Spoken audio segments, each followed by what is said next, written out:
आज यहाँ नोएडा स्टेडियम परिसर में फ्लावर शो में मंच पर उपस्थित नोएडा अथॉरिटी से डायरेक्टर हॉर्टिकल्चर वंदना जी, बीजीएम हॉर्टिकल्चर भाती जी, हमारे साथ यहाँ नोएडा अथॉरिटी के बहुत सारे वरिष्ठ अधिकारी आज एक टीम के रूप में मौजूद हैं। हमारे ओएसडी, फाइनेंस कंट्रोलर, बीजीएम्स, हमारे एसएम्स, एजीएम्स, हॉर्टिकल्चर विभाग के तीनों हमारे एडीज, डिप्टी डायरेक्टर्स, हॉर्टिकल्चर विभाग की पूरी टीम जिन्होंने मेहनत करके ये कार्यक्रम कराया।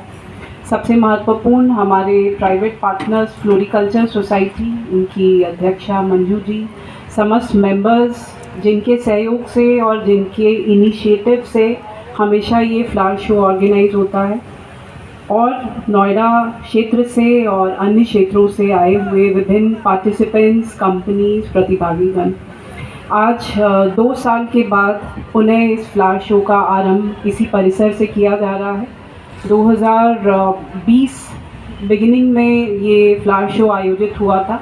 2 वर्ष से कोविड की वजह से लास्ट ईयर भी पहले इसको आयोजन करने वाले थे, लेकिन फाइनली कोविड के केसेस फिर बढ़ने लगे, उसको कैंसिल किया और पुनः आज एक इसकी शुरुआत हुई है। और ये सब लोगों के लिए बड़ी खुशी की बात है कि ये सिंबॉलिक ये एक शुरुआत है कि हाँ, हम लोग वापस नॉर्मलाइज हो गए हैं। और ये जो नोएडा का फ्लावर शो जिसकी काफ़ी लोगों को बहुत वेट रहती थी, वो पुनः शुरुआत हुई है। तो पूरी टीम को बहुत बहुत बधाई कि लग के उन्होंने इतने शॉर्ट नोटिस पे इस कार्यक्रम को इस तरीके से आयोजित कराया।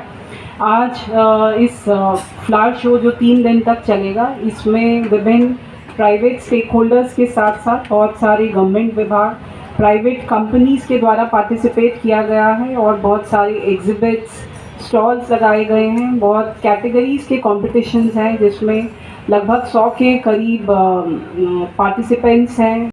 अभी पहला दिन है, जस्ट शुरुआत है, तो उस तरीके से बहुत अच्छी शुरुआत है।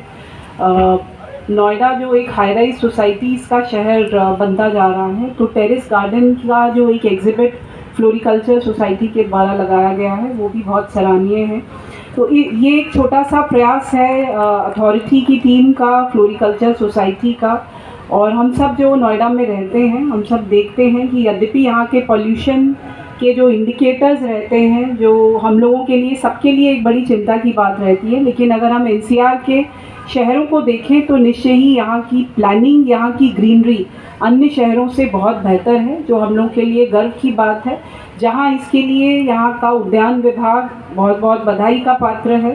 साथ ही हमारे रेजिडेंट्स, हमारे एनजीओज़, हमारे ऐसे प्राइवेट पार्टनर्स जो इस ग्रीनरी को और आगे बढ़ाने में और उसको और मेंटेन रखने में हम लोग का सहयोग करते हैं, वो भी बधाई के पात्र हैं।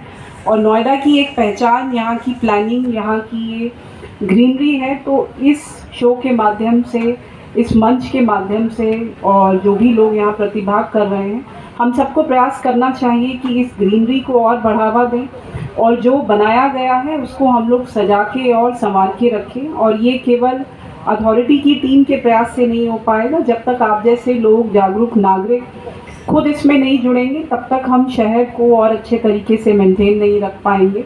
साथ ही नोएडा प्राधिकरण के आज यहाँ अन्य विभागों के ऑफिसर्स भी दिख रहे हैं, तो ये एक संयुक्त प्रयास रहता है। उद्यान का काम भी तभी अच्छा लगता है जब सड़क साफ़ सुथरी हो, सड़क अच्छी बनी हो, सेंट्रल वर्जेस अच्छी मेंटेन हो। तो पूरी टीम एक अथॉरिटी की हमेशा प्रयासरत रहती है कि शहर एक प्लान्ड वे में डेवलप हो और साफ़ सुथरा एक मॉडर्न सिटी के रूप में विकसित हो। तो पुनः पूरी टीम को बधाई। आज इस कार्यक्रम में और इस इनॉग्रेशन कार्यक्रम के माध्यम से ये मैसेज सबको हम लोग को देना चाहिए कि ज़्यादा से ज़्यादा लोग इस फ्लावर शो में आएँ और इसका संदेश लोगों तक पहुंचाएं, क्योंकि ग्रीनरी, एनवायरनमेंट कंजर्वेशन, ये सब लोगों के लिए बहुत महत्वपूर्ण है। जितनी ग्रीनरी रहेगी उतनी ही हम लोग अच्छे वातावरण में सांस ले पाएंगे। आगे आने वाली जनरेशन्स के लिए भी ये महत्वपूर्ण है। ये ज़रूर कहना चाहूँगी, कोविड की वजह से थोड़ा बीच में ब्रेक लगा है। पिछली बार भी मुझे लगा था और इस बार भी लगता है कि जिस स्टैंडर्ड का और जिस लेवल का फ्लावर शो नोएडा में होना चाहिए, उससे अभी हम लोग काफ़ी दूर हैं। तो थोड़ा सा मेहनत हम लोग को संयुक्त रूप से, अथॉरिटी को भी और सोसाइटी को और वॉलंटियर्स को करने की ज़रूरत है, क्योंकि कई शहर ऐसे हैं जो बहुत अच्छे स्केल के, बहुत अच्छे स्टैंडर्ड के फ्लावर शोज़ करते हैं। चंडीगढ़ का रोज़ गार्डन का जो फ्लावर शो रहता है, या इवन साउथ में कई जगह बड़े अच्छे फ्लावर शोज़ होते हैं। तो अभी मंजिल काफ़ी दूर है, बहुत अच्छा प्रयास है, लेकिन ओवर द ईयर्स थोड़ा सा हम लोग को और इम्प्रूव करने की ज़रूरत है। और शायद काम सब लोग बहुत कर रहे हैं, बहुत सारे स्टेक होल्डर्स हैं, इनफैक्ट बहुत प्राइवेट स्टेक होल्डर्स हैं जो नोएडा में ही काम करते हैं, लेकिन शायद फ्लावर शो तक पहुंचने में और एग्जिबिट करने में एक दूरी रह जाती है। तो वो जो एक गैप है हम लोग को ब्रिज करने की ज़रूरत है अगले साल के फ्लावर शो के लिए भी, कि कैसे हम इसको, क्योंकि एक ही स्टैंडर्ड पे कोई चीज़ एक चलती है तो लोगों का चार्म भी थोड़ा कम हो जाता है। तो हर साल जैसे इस साल एक टेरेस गार्डन का प्रयास किया गया है, नेचर ट्रेल की बात की जा रही है, लेकिन फिर भी और पार्टिसिपेशन बढ़े, गवर्नमेंट भी, प्राइवेट भी, और अलग अलग तरीके की वैरायटीज़ को कैसे हम पब्लिक तक पहुंचा पाएँ, तो और कैसे इसको बेटर कर पाएँ, इसका हम सब लोगों को मिलकर प्रयास करना चाहिए। जो पूरी टीम इस कार्यक्रम के आयोजन में लगी है, उनको बहुत बहुत बधाई। धन्यवाद।